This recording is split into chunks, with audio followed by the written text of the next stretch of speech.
Os que não têm o hábito de examinar a Bíblia por si mesmos ou de pesar as evidências, confiam nos dirigentes e aceitam as decisões que estes fazem.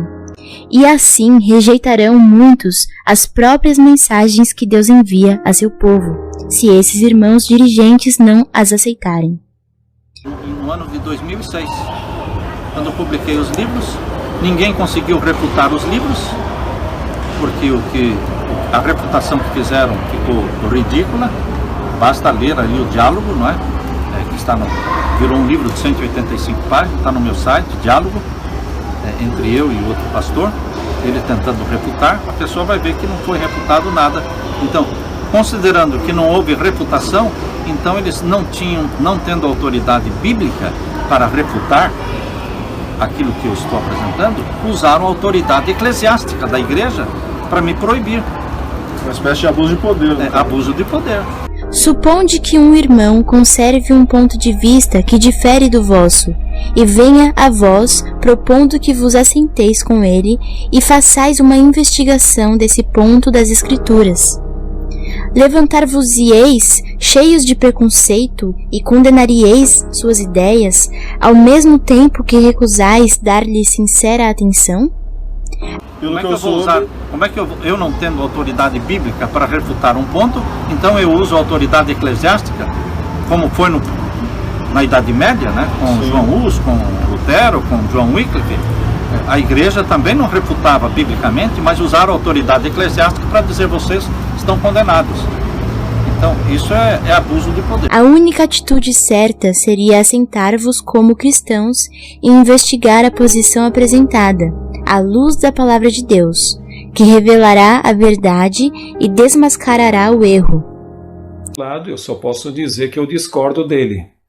Eu já conheço as ideias dele desde o tempo de mestrado, nós somos colegas no mestrado ali, e sem sombra de dúvidas, ele tem uma reinterpretação escatológica que ele considera como moderna e mais atrativa do que a posição oficial da igreja, e que eu pessoalmente não vejo base em Ellen White para o que ele tem dito.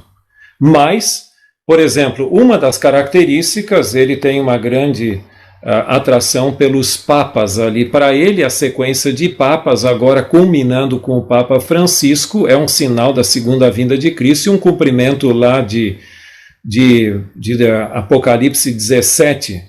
Só que eu não vejo da mesma forma. Nestes tempos extraordinários, nós ouvimos um conspirador chamado Cardeal Godfrey Daniels nos dizer que desde a morte de João Paulo II, a máfia de São Galo tem planejado eleger um deles para o trono e a cátedra de Pedro. E isso acabou mais tarde se concretizando na pessoa de Jorge Mário Bergoglio. Diante destas desconcertantes revelações, nós poderíamos ficar atônitos de perceber que nem cardeais, nem bispos expressam sua indignação e nem pedem que a verdade venha à luz. O tema desta minha palestra é como a Revolução do Vaticano II serve à nova ordem mundial. Nós vivemos em tempos extraordinários.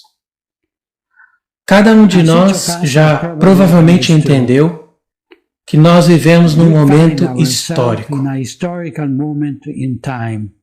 No tempo em que os eventos do passado, que estavam aparentemente desconectados, agora provam estar inequivocamente conectados. Para mim é evidente que o fim dos tempos está agora se aproximando diante dos nossos olhos.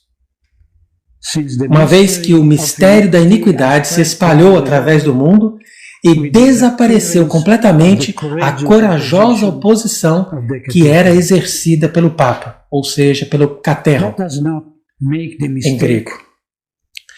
Não cometamos o grave erro de dizer que o que está acontecendo é normal, julgando o que está acontecendo com parâmetros sociológicos ou canônicos que uma situação normal poderia pressupor. Nestes tempos extraordinários em que vivemos, em que a presente crise da Igreja é realmente única e extraordinária, os acontecimentos vão muito além do normal, o que os nossos pais conheceram. Nesses tempos extraordinários, nós podemos ouvir um Papa enganar os fiéis e ver príncipes da Igreja acusados de crimes que, em outros tempos, causariam horror e os levaria a uma severa punição. Testemunhamos nas nossas igrejas ritos que parecem ter sido inventados pela mente perversa de Thomas Cranmer. Vemos bispos entrando em procissão com o impuro ídolo da Pachamama dentro da Basílica de São Pedro. E ouvimos o Vigário de Cristo pedir desculpas aos adoradores deste ídolo por um católico ter jogado tal estátua no Rio Tigre. E então a sétima foi Bento XVI, que durou um pouco de tempo e não morreu. Renunciou e convidou ele, outro para vir com ele. Vem cá. Agora o negócio está difícil. Nós precisamos ser dois aqui. São dois copilotos, porque agora o negócio, o vendaval é grande. Essa última fase, irmãos, do papado é complexa, porque é para acabar com o protestantismo, é para criar a nova ordem mundial, é para impor o decreto dominical. Por isso precisa de dois copilotos ali. O Papa Francisco recebeu em audiência nesta quinta-feira na Sala Paulo VI, no Vaticano, cerca de 1.000 participantes da peregrinação de luteranos e católicos. O pontífice manifestou sua alegria por este encontro realizado no âmbito da peregrinação ecumênica iniciada na região de Lutero, na Alemanha, e concluída na sede do bispo de Roma. Francisco saudou e agradeceu os bispos que acompanharam e apoiaram os fiéis nessa iniciativa. Demos graças a Deus porque hoje luteranos e católicos, disse o Papa, estão prosseguindo no caminho que vai do conflito à comunhão. O Papa lembrou que no final deste mês visitará a Catedral Luterana de Lund, na Suécia, para recordar, junto com a Federação Luterana Mundial, depois de 5 séculos, o início da reforma de Lutero e agradecer ao Senhor pelos 50 anos de diálogo oficial entre luteranos e católicos. O Papa encorajou os jovens a serem testemunhas da misericórdia. O Grande Conflito. Capítulo 35. Ameaça à consciência. O romanismo é hoje olhado pelos protestantes com muito maior favor do que anos atrás. Nos países em que o catolicismo não está na ascendência e os romanistas adotam uma política conciliatória a fim de a conseguir, há crescente indiferença com relação às doutrinas que separam as igrejas reformadas da hierarquia papal. Ganha terreno a opinião de que, em última análise, não diferimos tão grandemente em pontos vitais como se supunha e de que pequenas concessões de nossa parte nos levarão a melhor entendimento com Roma. Houve tempo em que os protestantes davam alto valor à liberdade de consciência a tão elevado preço comprada. Ensinavam os filhos a aborrecer o papado e sustentavam que buscar harmonia com Roma seria deslealdade para com Deus. Mas quão diferentes são os sentimentos hoje expressos. Prestem atenção nas palavras a seguir. Muitos passos já foram dados nestas décadas para curar as feridas dos séculos e dos milênios. Eu gostaria que vocês prestassem atenção na expressão curar as feridas. Nós podemos ler em Apocalipse 13, verso 3. E vi uma de suas cabeças como ferida de morte, e a sua chaga mortal foi curada. E toda a terra se maravilhou após a besta. Então podemos ir para Apocalipse 13, verso 11. E vi subir da terra outra besta, e tinha 2 chifres semelhantes aos de um cordeiro, e falava como o dragão. E exerce todo o poder da primeira besta na sua presença, e faz que a terra e os que nela habitam adorem a primeira besta, cuja chaga mortal fora curada. E faz grandes sinais, de maneira que até fogo faz descer do céu à terra, à vista dos homens, e engana os que habitam na terra, com os sinais que lhe foi permitido que fizessem em presença da besta, dizendo aos que habitam na terra que fizessem uma imagem à besta que recebera a ferida da espada e vivia. Por 3 vezes em Apocalipse 13 é mencionada essa ferida. Nessas notícias que citei, o Papa Francisco diz: muitos passos já foram dados nestas décadas para curar as feridas dos séculos e dos milênios. O Papa Francisco disse em uma carta para o cardeal Kurt Koch, presidente do Conselho Pontífice para promover a unidade cristã. O fundo de tudo isso é essa: que a anti-igreja, com a sua ideologia dominante do mundo moderno, estabelece uma real cooperação com os poderosos representantes do Deep State, ou seja, o Estado subterrâneo. Com esses seus trabalhos, eles pretendem criar também uma economia sustentável envolvendo Jorge Mário Bergoglio, Bill Gates, Jeffrey Sachs, John Elkann, para mencionar apenas alguns. E por isso, permita-me também dizer uma breve palavra sobre a situação política dos Estados Unidos nas vésperas da sua eleição presidencial. Fratelli Tutti parece ser uma forma de aprovação do Vaticano ao candidato democrata em clara oposição a Donald Trump. Se o Bento morrer e se o Papa Francisco morrer, morre a 7ª cabeça. Mas enquanto um dos dois estiver vivo, a 7ª cabeça está viva. E se o Papa Francisco renunciar, entra outro na 7ª cabeça ainda. Ela só acaba quando os dois morrerem.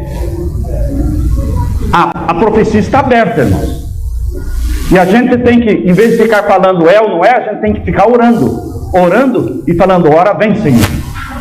Ora vem, Senhor. Venha logo, Senhor.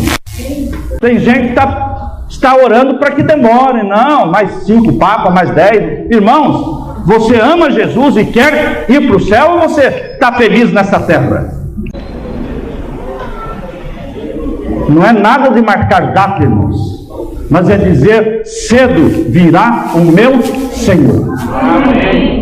Mas você e eu, meu querido irmão, somos vitoriosos, diz o capítulo 17, e eu quero terminar com isso, irmãos. Capítulo 17, verso 14. Capítulo 17, verso 14, quero terminar com esse verso. Estes combaterão contra o Cordeiro, e o Cordeiro os vencerá. Quando é que o Cordeiro perdeu, irmãos? Nunca! Combater contra o Cordeiro é um fracasso, porque ele não perde nunca. Ele é o vitorioso. E quando é que você vai ser fracassado? Só se você abandonar o Cordeiro, meu irmão.